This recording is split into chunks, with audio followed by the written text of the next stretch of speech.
Welcome to the English Talk community. I'm so glad you're here, and I'm excited to be part of your journey to mastering English. Whether you're just starting out or looking to improve your skills, this community is here to support you every step of the way. I know that learning a new language can feel overwhelming at times, but that's exactly why this community exists. My goal is to make learning English as simple and enjoyable as possible for you. In this space, you won't find complicated grammar rules that are hard to understand, or endless lists of vocabulary words that seem impossible to memorize. Instead, I'll share practical tips, real-life stories, and everyday conversations to help you feel more comfortable and confident in speaking English.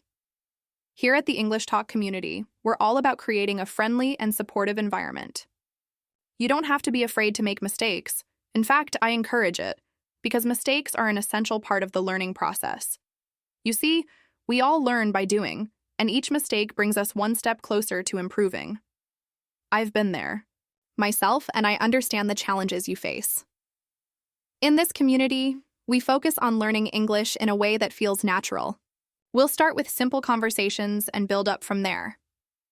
Whether you're learning English to advance your career, travel the world, or connect with new people, I'm here to make sure you have the tools and confidence to communicate effectively. Learning a new language is like learning to ride a bike. At first, it feels wobbly and you might fall a few times, but with practice, you'll get stronger and more confident. And I'll be right here, cheering you on and helping you along the way. So let's begin this journey together. In today's episode, I'm going to talk about how to take those first steps in learning English and why it's important to start with the basics. Now that you know a little more about what the English Talk community is all about, let's dive into the first step of your English learning journey, overcoming the fear of making mistakes. In the next chapter, I'll share some tips on how to embrace mistakes and use them to your advantage. This will set the foundation for building your confidence and moving forward in your learning process. Learning a new language can be a journey full of excitement and challenges. But one of the most common obstacles many people face is the fear of making mistakes. I remember when a close friend of mine, Sarah, first started learning English. She was so nervous about speaking because she didn't want to sound silly or say something wrong. Every time she tried to say a sentence, she would stop, second-guess herself, and eventually just give up. It was clear that fear was holding her back. She was afraid to make mistakes. But what she didn't realize at the time is that mistakes are not something to be afraid of. They're actually a crucial part of the learning process. When I spoke with Sarah about her struggles, I shared with her something that helped me when I was in her shoes. Mistakes are a sign that you're trying. They mean that you're stepping out of your comfort zone and learning. So I encouraged her to just keep talking, even if it wasn't perfect. Over time, she started to realize that mistakes are just stepping stones on the path to fluency. The more she spoke, the more she learned, and soon enough, her confidence grew. I know many people feel the same way Sarah did. You might be worried about mispronouncing words or not being understood. It's totally normal, but I want to assure you, everyone who speaks a language, even native speakers, makes mistakes. No one speaks perfectly all the time. And you know what? That's okay. For example, I once had a conversation with my colleague, Emma, who speaks English fluently. She was telling me how even now, as an adult, she still makes mistakes when speaking English. She shared a funny story about a time she was at a dinner party and said something completely wrong. She mixed up two similar-sounding words and ended up saying something totally unexpected. Everyone laughed, but instead of feeling embarrassed, she laughed too and learned something from the situation. It's stories like this that remind me that making mistakes is a normal part of the process. It's not a failure, it's a learning opportunity. When you make a mistake, you have the chance to improve, to grow, and to get better. So I want you to remember, don't be afraid of making mistakes. Embrace them. One thing that really helped Sarah was practicing without the pressure of being perfect. She started speaking to herself in English every day, out loud, just in her own space. And it made a huge difference. She wasn't focused on impressing anyone or saying everything just right. Instead, she focused on getting her thoughts out, making connections with the language and learning from her mistakes along the way. And it's not just about speaking. This applies to everything. Whether you're writing, listening, or reading, making mistakes is a natural part of the learning process. Every time you make an error, it's a moment where your brain is working, figuring things out and adjusting. So don't be afraid to get it wrong. Every mistake is another step toward fluency. When you make a mistake, you learn about the language itself. Maybe you'll mispronounce a word and someone will correct you. Or you'll use a phrase incorrectly and someone will help you understand the right way. That correction is a gift because it helps you learn. And the more you learn, the more confident you become. Mistakes are part of your progress, not something to be ashamed of. I've seen this with many of my students and friends who've learned English over the years. They were all afraid at first, just like Sarah. But once they started embracing their mistakes and seeing them as opportunities to grow, they made incredible progress. And I promise you, if you do the same, you'll see results too. One of my other friends, Rachel, used to be terrified of speaking English in front of other people. She would practice at home, but the moment she had to speak in a real conversation, she'd freeze. But one day, she decided to take a chance and joined an English conversation group. At first, she stumbled through the conversation, made mistakes, and felt a bit embarrassed. But you know what? That was the moment she turned a corner. The group was supportive and no one judged her for her mistakes. In fact, they all encouraged each other. Over time, Rachel became much more confident. The more mistakes she made, the better she got at speaking. So, my message to you is clear. Don't be afraid to make mistakes. They are a natural and essential part of learning. The key is to keep going, keep practicing, and keep embracing those mistakes. Because in the end, they're not obstacles. They're just opportunities to learn, grow, and get closer to fluency. As you continue your language learning journey, remember that it's okay to mess up. It's okay to sound imperfect. What matters most is that you keep moving forward, keep practicing, and most importantly, keep enjoying the process. Now, I want to share a story about my friend Carla, who recently moved to London. She was really excited, but also a little apprehensive because she knew that language was going to be a big challenge for her.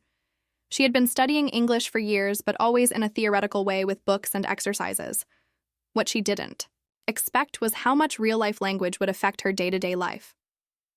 On her first day at work, she had an experience that left her feeling a bit uncomfortable. When she walked into the office, her colleague said something like, "Let's grab a coffee sometime."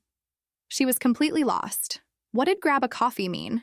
She knew that grab could mean to take, but in that situation, she couldn't fully grasp the expression. So she did something important. Instead of staying silent, she asked, "What do you mean by grab a coffee?" Her colleagues explained it simply, and she realized that grab a coffee just means to go out and have a coffee with someone. That moment was a turning point for Carla. She realized that by practicing and listening to expressions like this, she could improve her understanding. The key was to listen to real, natural spoken English in daily situations and repeat those phrases. The constant practice of listening and repeating would help make these expressions more natural for her. No, sometimes it seems easier to learn from books because everything is nicely structured. But the real key to fluency is in listening and practicing. The more you expose yourself to real conversations, the more you will internalize the expressions and speaking patterns. Here's a tip for you. Whenever you hear a new phrase, don't just memorize it. Try repeating it, use it in your own sentences, and incorporate it into your daily life. This is what will make English feel more fluid and natural to you. Now think about your own experience. Have you ever encountered a situation where a common expression left you confused? How did you react when that happened? Think about. Now that we've talked about the power of repetition and how it helps you understand expressions, let's dive into another important aspect of language learning: embracing mistakes and learning from them. Let me tell you about another story, this time about my cousin Olivia. She had been studying English for years, just like Carla, and thought she was ready for anything. However, when Olivia first arrived in the United States, she quickly realized that the language was much more challenging than she had anticipated. Not only was the vocabulary different, but the pace at which people spoke made her feel overwhelmed. On her first week at work, her manager asked her to take a message over the phone. Olivia felt confident until she picked up the phone and heard the person on the other side speaking way too fast. She didn't catch everything, but instead of Pretending to understand, she paused, apologized, and asked, "Could you please repeat that?" At first, she felt embarrassed.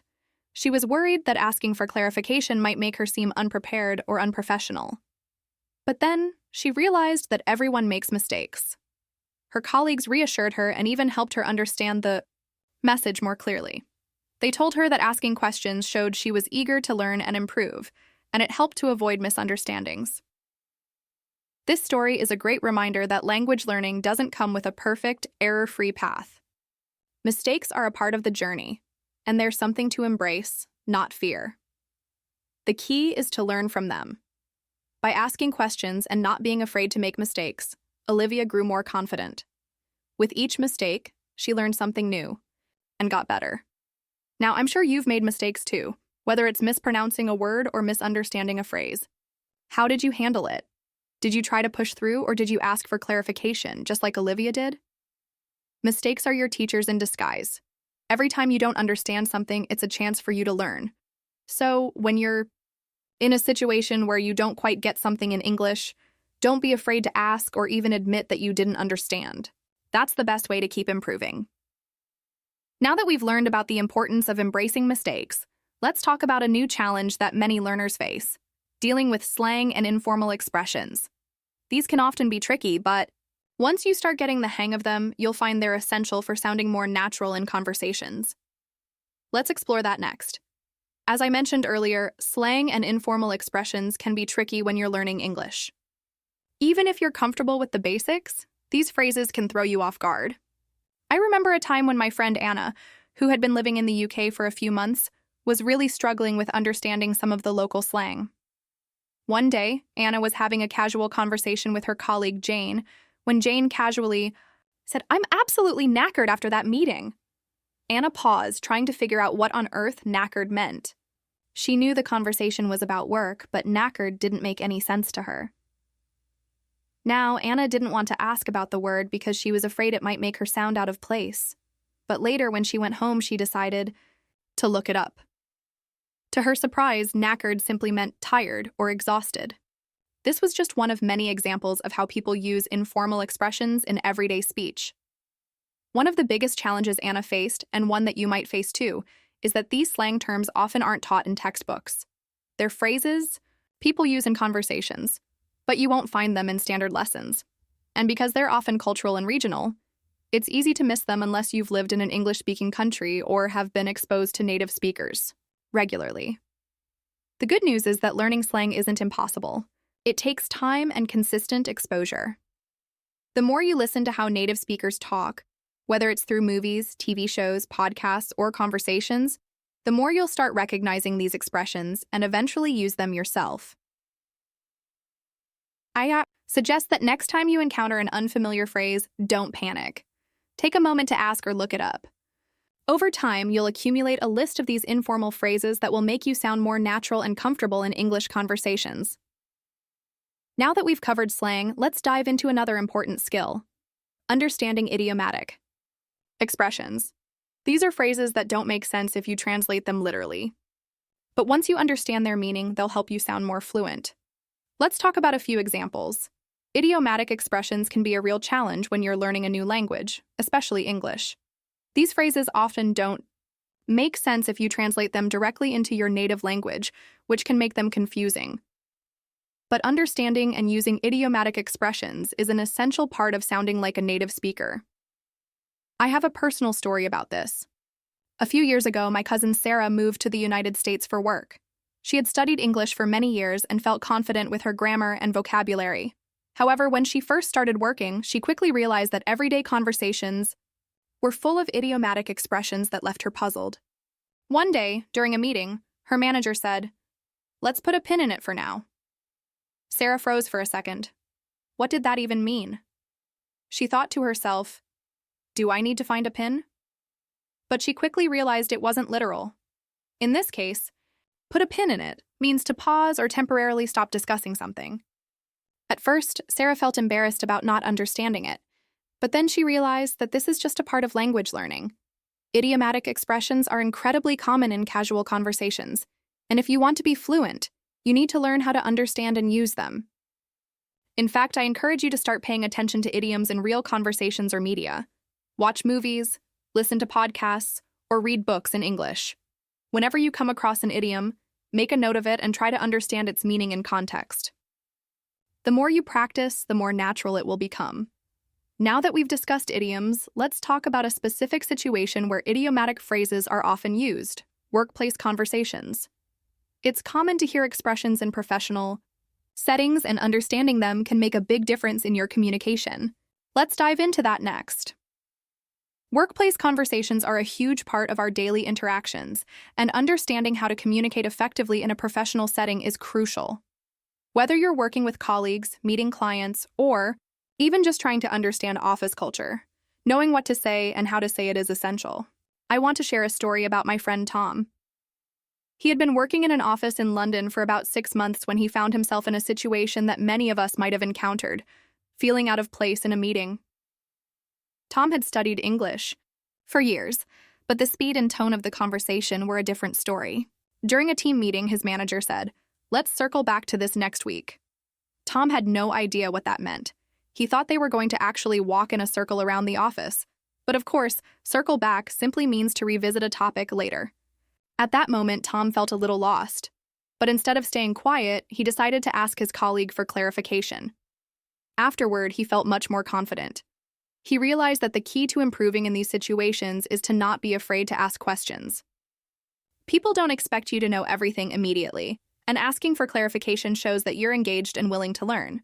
So, in your own work conversations, don't hesitate to ask questions if you don't understand something. Phrases like, "Could you clarify that?" or "Sorry, I didn't catch that. Can you repeat?"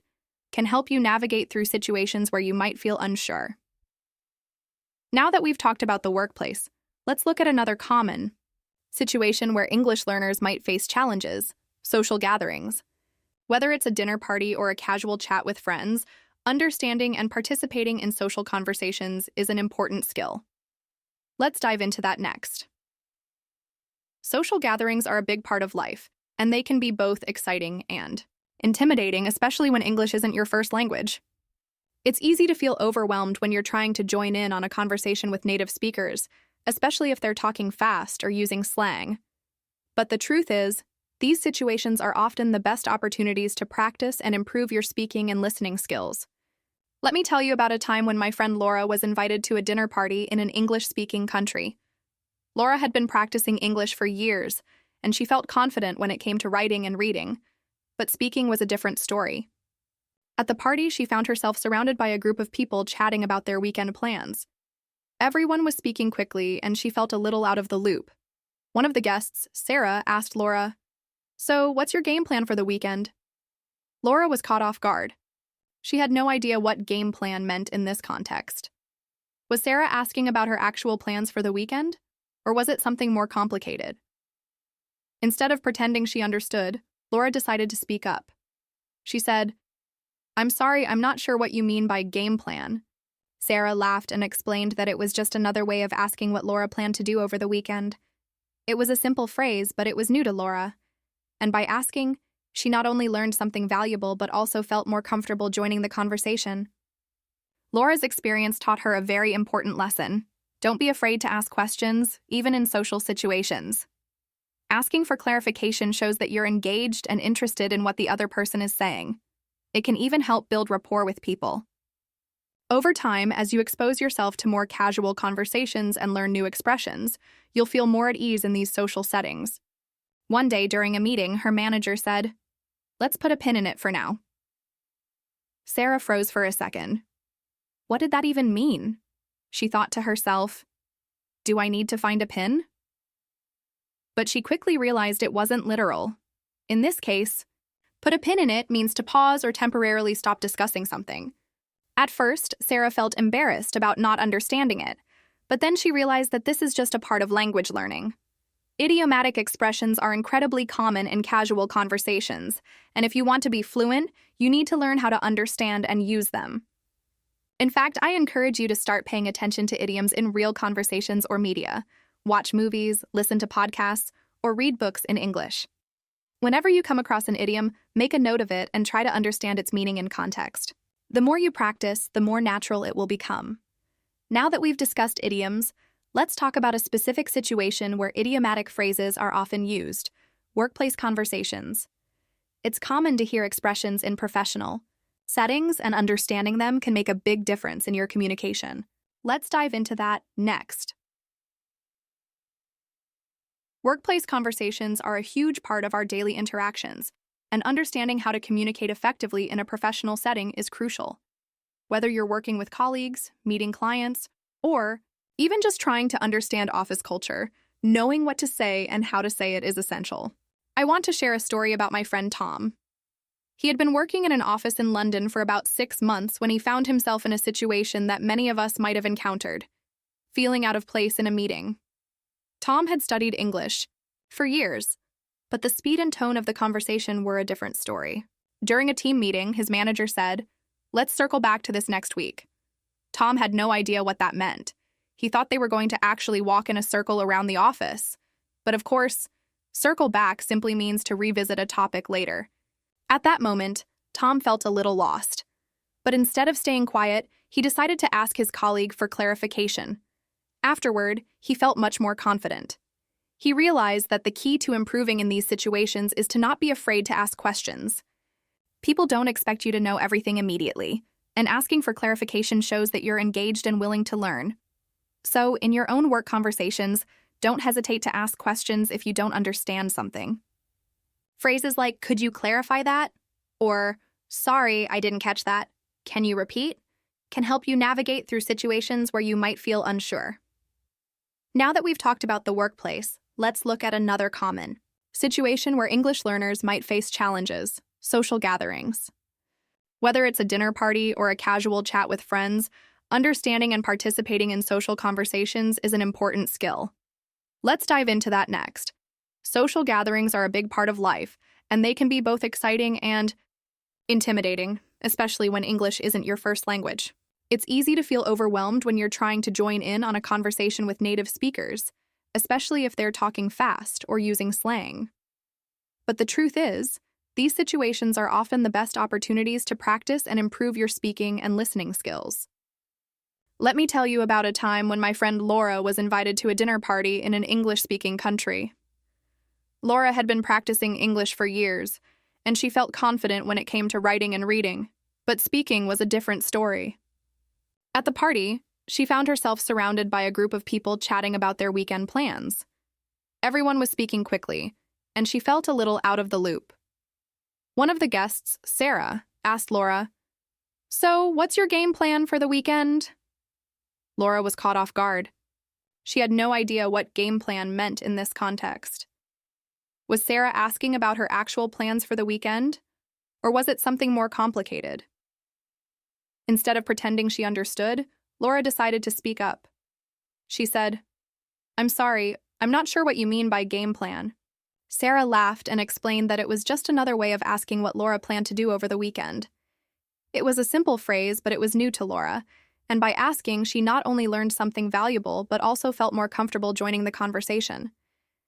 Laura's experience taught her a very important lesson. Don't be afraid to ask questions, even in social situations. Asking for clarification shows that you're engaged and interested in what the other person is saying. It can even help build rapport with people. Over time, as you expose yourself to more casual conversations and learn new expressions, you'll feel more at ease in these social settings. One of the most helpful things Laura did after that dinner party was to start listening to podcasts and watching TV shows in English. She would listen closely to how people in real-life situations were talking, paying attention to the phrases and idioms they used. The more she listened to natural conversations, the easier it became for her to understand and participate. So, if you ever find yourself in a social situation where you're unsure about something, take a deep breath and ask. It's better than missing out on an important part of the conversation. And, like Laura, you'll find that over time, you start feeling more confident and natural. Now that we've talked about navigating social gatherings, let's dive into something that many people struggle with: understanding idioms and expressions. These can be tricky because they don't always make sense when translated directly. But with a little practice, you'll be able to decode them and use them in your own conversations. One of the biggest hurdles for English learners is understanding idiomatic expressions. These are phrases where the meaning of the words isn't always directly tied to their literal meaning. For example, when someone says, "It's raining cats and dogs," they don't literally mean that animals are falling from the sky. It's just a colorful way of saying that it's raining heavily. I'll tell you a story about my friend Rachel, who had a hilarious experience trying to understand an idiom. Rachel had been living in an English-speaking country for a few months and was starting to get comfortable with everyday conversations. One day she was talking to her coworker Tom about her plans for the weekend. Tom said, "Well, you know what they say, Rachel, when the going gets tough, the tough get going." Rachel was a bit confused. "The going gets tough?" she thought. What on earth does that mean? She had never heard that phrase before. In her mind, she pictured people literally going somewhere when things got tough, like a bus ride or a hike. Not understanding the phrase, Rachel nervously laughed and said, "Yeah, I guess. I'll go tough." It was awkward, but Tom smiled and clarified what he meant. He explained that, when the going gets tough, the tough get going means that when things get difficult, strong people keep going and don't give up. Rachel's experience is a perfect example of how idioms can be confusing. But the good news is that once you start hearing these phrases more often, you'll begin to recognize them. You'll understand what people mean even if the words don't make sense at first. One helpful tip is to keep a notebook or digital list of idioms and expressions that you come across. Write down their meanings and examples of how they're used in context. You can even practice using them in your own sentences. The more you expose yourself to these expressions, the easier it will be to understand and incorporate them into your own speech. Let me tell you about how Rachel dealt with this after the conversation with Tom. She went home that evening and looked up a few more idioms, and by the end of the week, she had already learned 5 new phrases. She felt much more confident the next time she heard an idiom in a conversation. The next time Tom mentioned something about barking up the wrong tree, Rachel didn't blink an eye. She knew exactly what he meant. She was starting to feel like a native speaker, and it was exciting. Now that we've tackled idioms, let's talk about another important topic for language learners: the fear of making mistakes. Many people, especially beginners, feel anxious about speaking because they worry about saying something wrong. But what if I told you that making mistakes is actually a huge part of the learning process? In fact, it's one of the best ways to improve. Let me tell you about my cousin Mia. She's been learning English for a while, and just like many others, she had a fear of making mistakes. The first time she spoke in a meeting at work, she was so nervous that she stumbled over her words. She apologized immediately, even though no one seemed to mind. Mia was embarrassed, but she quickly learned something important. Everyone makes mistakes, and it's okay to mess up. I think this fear of mistakes is something many learners experience, especially in the beginning. But what if I told you that mistakes are actually a gift? Every time you make a mistake, you're learning. You're identifying an area where you need more practice, and that's exactly how you improve. Think about it. Even native speakers make mistakes all the time. Have you ever heard someone say something like, "I have went to the store yesterday"? That's not correct grammar, but it's something many people say. The key is to notice those mistakes and learn from them. In fact, the more you speak and practice, the less afraid you will be of getting it wrong. It's a natural part of the process, and the more comfortable you get with the language, the easier it becomes to speak without hesitation. Mia started realizing this after a few weeks. Every time she made a mistake, she would smile to herself, make a mental note of it, and then move on. She even started to look forward to those little errors because she knew that each one was helping her get better. And let me tell you something. When Mia started looking at mistakes as opportunities for growth, her confidence soared. She was able to speak more freely without overthinking every sentence. It was like a light bulb went off for her. And that's exactly what I want for you. Now that we've talked about mistakes, let's shift gears a little and focus on something that can really help you gain confidence: practicing speaking with others. One of the best ways to improve your fluency is by having conversations with people who speak the language, even if you're not perfect. In fact, these conversations can be more valuable than studying grammar rules for hours. One of the most important things you can do in your language learning journey is practice speaking. I'm sure many of you have heard this before, but it's true. Speaking with others is where real progress happens. And I know what you're thinking, but I'm not ready to have a conversation. My vocabulary isn't enough, and I'm afraid I'll sound silly. I get it. It's daunting at first. But let me tell you a story about my friend Olivia. She was in the same boat as you. She had studied English for years but was always afraid to actually speak. She thought she had to wait until her grammar and vocabulary were perfect before she could talk to someone. But here's the truth. You don't need to wait for perfection. Olivia finally decided to take the plunge. She joined an online conversation group, and at first she barely said a word.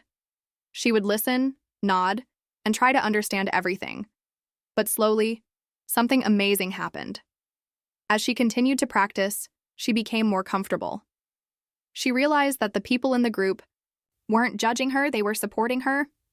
No one cared about her mistakes, and they were just happy to hear her trying. The breakthrough came when Olivia started having one-on-one conversations with a friend from the group. She was nervous at first, but soon she realized that it wasn't as difficult as she thought. Her friend wasn't worried about her perfect grammar, and the focus was on communication, not perfection. Olivia began to feel more confident, and as she practiced, she got better. I think one of the biggest obstacles to speaking is the fear of sounding dumb or incompetent. But here's something that might surprise you. The more you speak, the less that fear will control you. Mistakes won't matter as much, and you'll start to enjoy the process. Remember, every conversation is an opportunity to learn, to grow, and to connect with someone new. Now that we've covered how important conversations are, let's talk about a tool that can help you improve your listening skills, which will make conversations even easier, listening to podcasts and watching videos in English. As we move forward in our English learning journey, let's talk about building confidence. It's one of the most powerful tools you can develop. Just like many of you, I've faced moments where I felt uncertain about my language skills. But one thing I've learned over time is that confidence doesn't come overnight. It's something we create for ourselves with consistent practice and small victories along the way. I think about a colleague of mine who had a big fear of speaking English. She was incredibly shy, and the idea of speaking in front of even one person made her anxious, but she was determined to improve. So she set a goal. Every day she would speak to herself in English for just 5 minutes. It wasn't about being perfect. It was just about getting comfortable with the act of speaking. At first, it felt strange. She'd stand in front of the mirror and talk about her day, explain what she was doing, or tell a story. Slowly, that small practice turned into something more. As she gained more confidence, she started speaking to friends in English. Then eventually, she found herself speaking with strangers in a more comfortable way. And now, she speaks confidently without the fear she once had. This story shows how powerful practice can be. Confidence doesn't magically appear. It's built little by little through consistent effort. But the best part? It's never about perfection. It's about being willing to try even if you're unsure. Every time you make an attempt, every time you push yourself out of your comfort zone, you are building that confidence. Another example comes to mind. One of my friends, who had been studying English for years, told me that she used to avoid speaking because she felt she was too slow. She would take too long to find the right words and would often pause during conversations, which made her feel embarrassed. But after some encouragement, she decided to stop worrying about speaking fast and instead focused on speaking clearly. She gave herself the permission to take her time and not rush. And guess what? By slowing down, she actually became more confident. She realized that fluency isn't just about speed, it's about clarity and communication. Now she speaks at her own pace and there's no hesitation in her voice. She has found a rhythm that works for her, and it's made all the difference.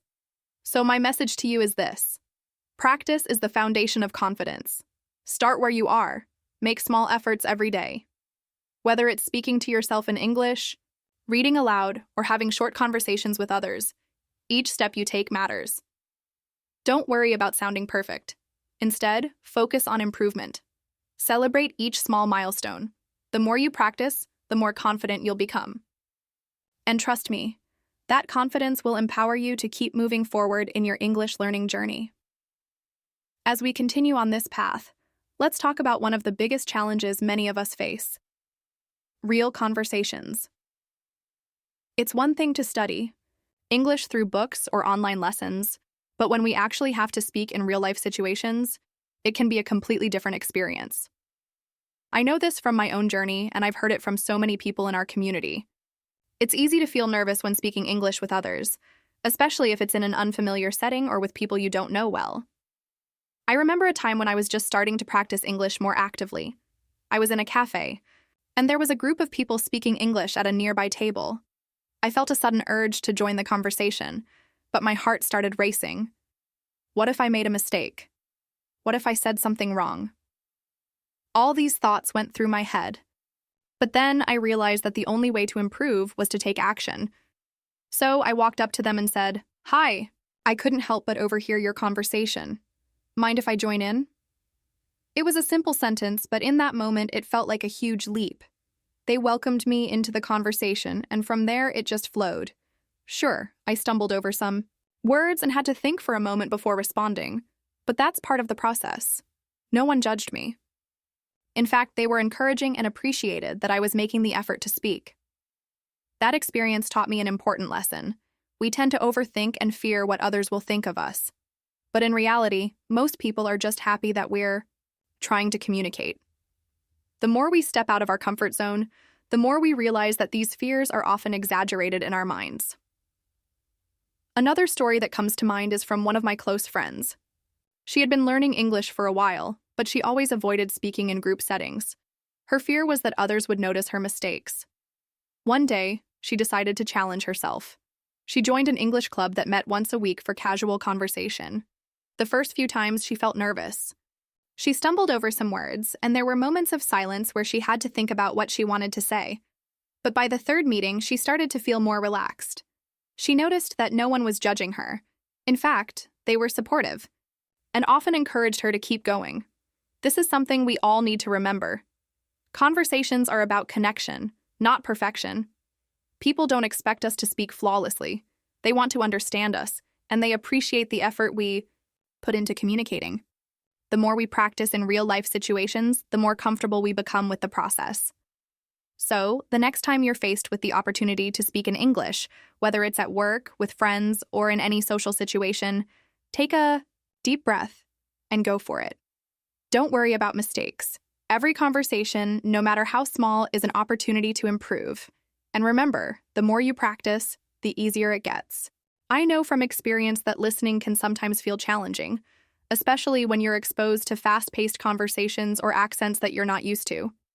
It can be frustrating when you don't catch every word, and it can make you feel like you're falling behind. But let me tell you, it's completely normal to struggle with listening at first. When I first started practicing English, I used to feel overwhelmed whenever I listened to native speakers. They spoke so quickly, and there were moments when I couldn't understand everything they said. But just like with speaking, I didn't let this discourage me. Instead, I took it as an opportunity to improve. One thing I did was start listening to content that was specifically designed for English learners. There are so many podcasts, YouTube channels, and audiobooks made for people at different levels of language learning. They speak more slowly, clearly, and sometimes repeat key points to make sure you understand. This helped me build my confidence in listening. Over time, I moved on to more complex material, like movies or podcasts aimed at native speakers, and although it was tough at first, I got better. I also made a habit of listening to English while doing other activities like walking or cooking. This way, I wasn't just sitting and focusing on the language, but I was still absorbing it in the background. You'd be surprised how much you can pick up just from letting the language surround you. Another tip that helped me, and I've shared it with many learners, is to focus on context. If you don't understand a specific word or phrase, try to understand the overall meaning of the sentence. Even if you miss a few words, you can often guess the meaning based on the tone of voice, the situation, or the words that you do recognize. This will allow you to stay engaged in the conversation without getting stuck on individual words. Now, one of my friends had a completely different approach to improving her listening. She's a very visual learner, so instead of just listening to podcasts or watching shows, she combined it with subtitles in English. By reading the words on the screen while hearing them spoken aloud, she was able to match sounds to their written form. It helped her become more aware of pronunciation and spelling, and it also allowed her to keep up with fast speakers. The point here is that there are many ways to practice listening. You don't need to stick to just one method. Try a variety of techniques and find what works best for you. The more you listen, the easier it will become to understand native speakers and follow conversations. So, make listening a regular part of your practice, and remember that the more exposure you get, the more you'll improve. In the previous chapter, we focused on listening, but today we're going to talk about another crucial skill in mastering: English, reading. Reading is one of the most effective ways to improve your vocabulary and understanding of sentence structures. Just like listening, reading allows you to see how words and phrases are used in context, which makes learning new vocabulary much easier. When I was learning English, I spent a lot of time reading books, articles, and blogs. At first, I stuck to materials that were easy to understand, like children's books and short stories. It was important for me to start with things I could grasp so I wouldn't feel discouraged. Over time, as my vocabulary expanded, I started reading more complex texts, such as novels and news articles. One thing I want to highlight is the importance of reading regularly. The more you read, the more words you'll encounter. It's amazing how much vocabulary you can learn just by reading in context. Plus, when you see words repeatedly, it helps you remember them better. This is why I recommend making reading a daily habit, even if it's just for 15 to 20 minutes a day. That small effort will add up over time. A key tip for improving your vocabulary through reading is to keep a notebook with you. Whenever you come across a new word or phrase, write it down, along with its meaning and an example sentence. Later, you can review these words and try to use them in your own conversations or writing. By actively engaging with the vocabulary, it becomes much easier to remember and incorporate it into your language skills. I also found that reading aloud helped me a lot with pronunciation. I didn't just read silently in my head. I would read out loud, paying attention to how each word sounded. This helped me get comfortable with the rhythm and flow of the language. I also recommend this for anyone struggling with pronunciation or fluency. It's a great way to practice speaking while building your vocabulary. Now, here's something I've shared with a few learners who are just getting started with reading. If you find a passage that's challenging, don't rush through it. Take your time to understand each word and its meaning. You can break the passage down into smaller chunks and try reading it again, focusing on comprehension. This approach helped me feel more confident when I tackled more difficult texts. And remember, it's okay to look up words you don't know. That's part of the learning process. Another friend of mine, who was learning English at the same time I was, decided to read novels by authors she admired. The catch, though, was that she started with books in the original English versions, not translations. Yes, it was harder at first, but she pushed through it. And over time, she gained not only a better understanding of the language, but also a deeper connection to the culture. Reading books in their original language really helped her see the nuances of idioms, expressions, and wordplay that don't always translate well. If you're unsure where to start, try reading books, articles, or blogs related to topics that interest you. When you read something that excites you, it's easier to stay engaged and motivated. And as you read more, you'll notice improvements not just in your vocabulary, but also in your overall comprehension of English. In the next chapter, we'll look at how practicing writing can complement both your reading and listening skills. Writing is a great way to reinforce what you've learned and apply it in a meaningful way. Now that we've discussed the power of reading, let's dive into the importance of writing. Writing is one of the most powerful ways to reinforce everything you've learned so far. It helps you actively engage with the language, and it allows you to practice using the new words and grammar rules that you've come across in your reading and listening activities. When I started writing in English, I wasn't too confident, but I knew that writing would help me solidify my understanding of the language. At first, I kept it simple, writing short paragraphs about my day or my hobbies. The more I practiced, the more I felt comfortable expressing myself in writing. Here's a helpful tip. Try to write something every day, even if it's just a few sentences. This will help you form a routine, and before you know it, you'll be writing longer and more complex texts. I often wrote about my daily experiences, but you can also write about anything that interests you. The key is to practice regularly and challenge yourself with different topics and styles of writing.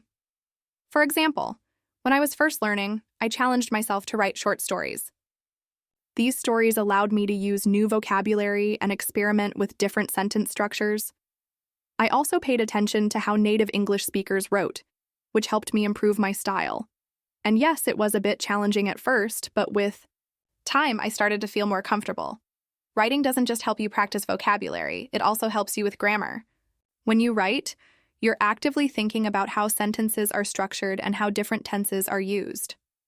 This kind of practice can greatly improve your understanding of grammar, especially when it comes to tricky areas like articles, prepositions, and sentence agreement. If you're unsure about how to start writing in English, don't worry. You can begin with simple things like journaling, writing short emails, or even creating a blog. The important thing is that you practice writing regularly, so you get used to the flow of English sentences.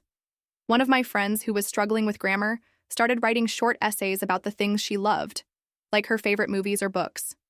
She would focus on one specific aspect each time, like describing the characters or explaining the plot. By writing essays on topics she was passionate about, she not only improved her grammar, but also built her vocabulary. Plus, she found it fun, and that kept her motivated to keep going. Another method I found effective was writing responses to questions or prompts from online forums or social media groups. These short exchanges allowed me to interact with others in English, and by doing so, I was able to see different ways people express themselves. It helped me to adjust my own writing style and feel more comfortable using English in real conversations. And, of course, don't be afraid to make mistakes. Writing is a process, and no one writes perfectly the first time. The key is to keep improving with every piece you write. If you can, ask a native speaker or an advanced English learner to review your writing. They can give you valuable feedback on how to improve. In the next chapter, we'll talk about how you can combine all the skills we've discussed, listening, reading, writing, and speaking, into an effective study routine that will accelerate your progress. Now that we've covered different aspects of language learning, it's time to bring it all together. One of the best ways to make consistent progress in your English learning journey is by creating an effective study routine that incorporates listening, reading, writing, and speaking. It's important to balance these skills to develop fluency in all areas of the language. When I started, I didn't have a clear routine. I would sometimes read a book or watch a video in English, but I didn't do it consistently. The moment I started setting a schedule for my studies was when I began to see real progress. A study routine helps you stay focused, organized, and committed to your goals. One way to organize your routine is by dedicating specific days or times to different skills. For example, you could dedicate Mondays and Wednesdays to reading, Tuesdays, and Thursdays to writing, and Fridays to speaking practice. Listening can be integrated into any part of your day, such as while commuting or during your morning coffee. Here's a breakdown of how I structured my study routine. Morning, start the day with a 10-minute listening exercise. I would listen to a short podcast or watch a video in English, paying attention to pronunciation and new vocabulary. Afternoon, dedicate 30 minutes to reading. I would read articles, books, or news stories in English. I would highlight new words and look them up to expand my vocabulary. Evening, spend 20 minutes writing. I would either write in my journal or work on short essays. This practice helped me reinforce everything I had learned that day. Speaking. Practice speaking at least 15 minutes a day. This could be by repeating phrases I had heard during my listening practice or speaking with a friend or language partner.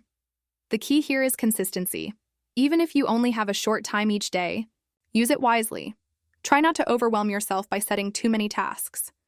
Start small and gradually increase the time and complexity of your studies. I know that life can get busy, and sometimes it's hard to stick to a routine, but I found that setting a fixed time each day made it easier to stay on track. For instance, I would wake up just 20 minutes earlier to fit in a quick listening exercise or write a short paragraph. That small effort went a long way toward improving my skills over time. If you feel like you're not making progress, try mixing up your routine. Sometimes doing the same activities can become repetitive, and your motivation might dip.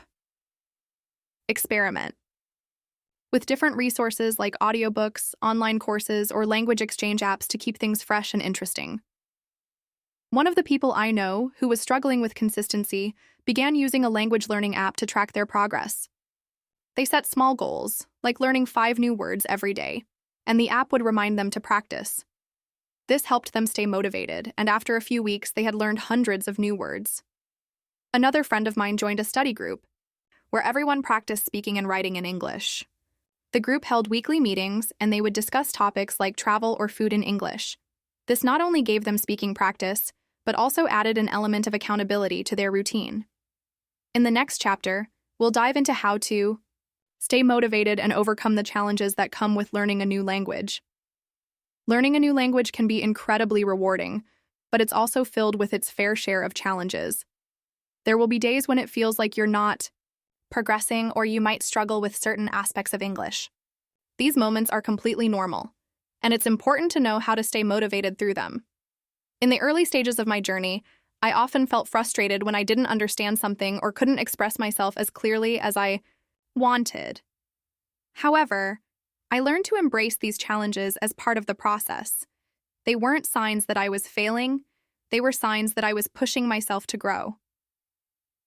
One thing that really helped me stay motivated was remembering why I started learning English in the first place. For me, it was to connect with people from different cultures, expand my career opportunities, and access more resources in English. Keeping this bigger picture in mind helped me stay focused, even when the process felt slow. Another way I kept motivated was by celebrating the small victories. I didn't wait until I was fluent to acknowledge progress. I celebrated when I learned new vocabulary, when I understood a sentence without having to translate it, or when I successfully communicated, something I couldn't a few weeks ago. These small wins kept my spirits high. One technique that worked for me was setting micro goals. Rather than aiming for an abstract goal like becoming fluent, I broke it down into smaller, achievable milestones. For instance, I aimed to learn 10 new words a week, or finish 1 chapter of a book in English every month. These small, achievable goals helped me stay focused and motivated. But there were times when I felt really stuck. I remember a particular moment when I felt like my progress had plateaued. No matter how much I studied, I wasn't feeling the same excitement or improvement I had before. I decided to change things up, and that made all the difference. I tried a new approach to my studies by incorporating more interactive resources, language exchange apps, speaking with native speakers, and listening to podcasts on topics I was passionate about. That shift helped me regain my motivation. Overcoming frustration is key. When you feel discouraged, remind yourself that learning a language is a journey, not a race. Be patient with yourself and acknowledge that setbacks are part of the learning process. One person I know found that taking a short break helped when they felt overwhelmed. After a couple of days, they returned to their studies feeling refreshed and ready to tackle new challenges. Some days will be harder than others, and that's completely okay. Learning English or any language is not always a linear process. There will be ups and downs, and it's important to be kind to yourself during the tough times. A friend of mine, for example, began to lose motivation when they hit a language barrier at work. They couldn't express themselves as confidently as they would have liked in a meeting, and they felt embarrassed. But instead of giving up, they reflected on the situation, identified what went wrong, and took action to improve. They made it a point to practice English daily and started to see improvements. Remember, motivation isn't something that will always come easily. Some days it requires extra effort. But when you focus on the small wins, the progress will add up over time. And when you hit those plateaus, remember that it's just part of the process, and you'll break through eventually. In the next chapter, we'll talk about the importance of community and how finding people who share your language learning journey can help keep you motivated. Building confidence in speaking English can be one of the most challenging aspects of language learning. Many of us feel nervous or self-conscious when speaking, especially if we're not sure whether we're pronouncing things correctly or using the right words. But here's something I've realized over time. The key to improving your speaking skills is simply to practice. The more you speak, the more comfortable and confident you'll become. It's okay to make mistakes, and actually, making mistakes is one of the fastest ways to learn. Take a moment to think about how you feel when you're in a conversation in English. Maybe you've had moments where you were unsure of what to say or you worried about how you sounded. I know I've been there before. But it's important to remember that everyone, no matter how fluent they are, has gone through the same process. I remember a time when a friend of mine, Lily, was visiting an English-speaking country for the first time. She knew the language pretty well from her studies, but when she had to speak with native speakers in a real conversation, she felt intimidated. She would hesitate, second-guess herself, and sometimes even avoid speaking altogether. One day, she had no choice but to speak up. She was ordering coffee at a cafe, and the barista asked her a simple question: for here or to go? Lily froze for a second, unsure of how to respond, but she decided to take a deep breath and answer confidently, to go. And guess what? She did it. From that moment on, Lily started to realize that speaking wasn't as difficult as she had made it seem. Sure, there were moments of uncertainty, but each time she practiced, she got a little better. Little by little, her confidence grew. If you're struggling with this, I want to encourage you. Start with small conversations. Try speaking with friends or even talking to yourself in English. The more you practice speaking, the more your confidence will grow, and soon you'll be able to speak without thinking twice about it. Let's move on now and talk about another important aspect of language learning: listening skills. When it comes to language learning, listening is just as important as speaking. In fact, improving your listening skills can have a huge impact on your overall fluency in English. If you can understand spoken English more easily, you'll feel more confident in conversations, and you'll be able to absorb new vocabulary and grammar naturally. One of the best ways to improve your listening skills is to expose yourself to different types of spoken English. This could include watching movies, listening to podcasts, or even tuning in to English language radio stations. The key is to find material that is both interesting and appropriate for your level. If the content is too difficult, you might get discouraged, and if it's too easy, you won't make much progress. I remember when I first started listening to English podcasts. At first, it was difficult for me to catch everything, especially when the speakers spoke quickly or used slang. But I didn't let that discourage me. I would listen to the same podcast episode several times, each time trying to understand a little more. Gradually, I began to pick up on words and phrases I didn't notice before. My understanding of spoken English improved, and I started to feel more comfortable listening to a wide range of English speakers. Another helpful tip is to focus on context. Even if you don't understand every word, you can often figure out the meaning from the situation or from the words you do recognize. It's like piecing together a puzzle. Over time, you'll find that your brain becomes better at recognizing patterns in the language, and you'll be able to understand more with less effort. Additionally, don't be afraid to use subtitles or transcripts at first. They can help bridge the gap between what you hear and what you understand. As your listening skills improve, you can start using them less, challenging yourself to listen without reading the text. But remember, it's okay to rely on them at the beginning. Listening is a skill that improves with time and practice.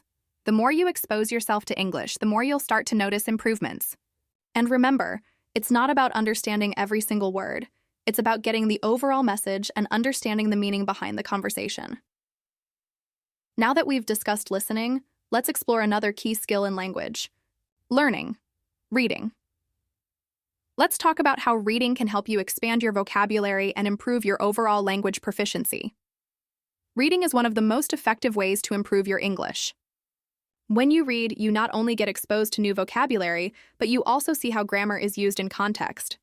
This can help you internalize correct sentence structures and become more fluent in speaking and writing. A great way to start is by reading material that you genuinely enjoy. Whether it's a novel, a blog, or even social media posts in English, the important thing is to find something that holds your interest. When you're engaged with the content, it makes learning feel less like a chore and more like an enjoyable activity. I remember the first time I picked up an English novel. At first, it was a bit difficult to get through the pages, especially since I didn't know every word. But I didn't stop. I highlighted words I didn't understand and looked them up later. Gradually, my vocabulary expanded, and I became more confident in reading longer and more complex texts. Another tip is to read out loud. This can help with pronunciation and fluency. When you read out loud, you're practicing speaking without the pressure of having to come up with your own sentences. Plus, hearing the words in your head as you read can reinforce their meaning and improve retention. It's also helpful to read in different genres: Fiction, nonfiction, news articles, and academic papers all use different styles of language. This will expose you to a variety of vocabulary and expressions, and it will help you get used to different writing styles. Over time, you'll start to notice patterns in the language, and your comprehension will improve. Don't worry if you don't understand everything at first. The goal is not to understand every single word, but to grasp the general meaning of the text. As you continue reading, you'll notice that you're able to pick up more and more words naturally, without having to look them up. Reading is a long-term skill that grows over time. The more you practice, the easier it becomes. So, make it a habit to read every day, even if it's just for a few minutes. Consistency is key, and before you know it, you'll have built a solid foundation of vocabulary and comprehension. Now let's talk about how to practice speaking, the key component in becoming fluent in English. Let's explore some ways to boost your speaking confidence and skills. As we reach the end of this episode, I hope you've gained some valuable insights into how real-life experiences can shape your English learning journey. From challenging conversations to unexpected phrases, we've seen how real-world situations are essential for building confidence and fluency. Remember, the more you expose yourself to these situations, the more comfortable you'll become. Now, I'd love to hear from you. Have you experienced any of these challenges or funny misunderstandings while speaking English? Share your stories with us in the comments below. Let's create a space where we can all learn from each other. Your experiences will help others who might be facing the same challenges, and together we can keep improving our skills. And don't forget, if you haven't yet, make sure to subscribe to the English Talk community. We're here to support each other, and by subscribing, you'll stay up to date with all our future episodes designed to help you along your learning journey. Thank you so much for listening, and I look forward to hearing from you. Keep practicing, stay motivated, and remember, every challenge is an opportunity to grow.